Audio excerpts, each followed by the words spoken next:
Some cricket news now. The West Indies lost their fifth one-day international series in six and their fourth straight to Bangladesh, following a crushing 9-wicket defeat in the second match at the Providence Stadium in Guyana.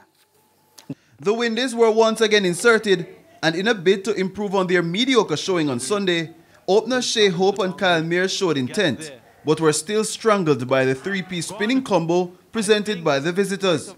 Mears was the first to depart, missing a straight ball on 17. Shamar Brooks was hapless to an arm ball from Nasum Ahmed at 39 for 2. The uncharacteristic dismissal of Shea Hope on 18 signaled the beginning of the end of the lifeless innings. Captain Nicholas Perrant bamboozled the minds of the Caribbean fans with an audacious reverse sweep to fall for a first ball duck. The Windies reeling at 45 for 4 in the 18th over. That dismissal was like a domino effect as batsmen checked into the pavilion with regularity. Rothman Powell 13, Brandon King 11, Akil Hussain, Romario Shepherd and Alzari Joseph falling within 5 overs as the Windies limped to 86 for 9.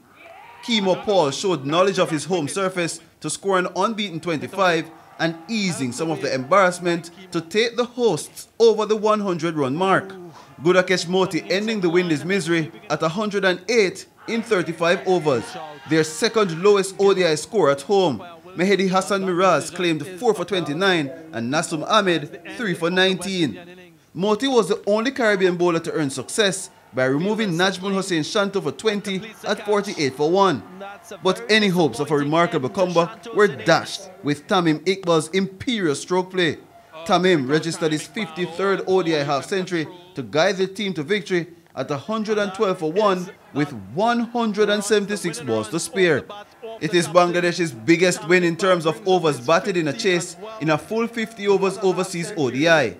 And the visitors recorded a 10th consecutive ODI win over West Indies dating back to December 2018 and are one away from equaling the second longest losing streak in the format for the regional team.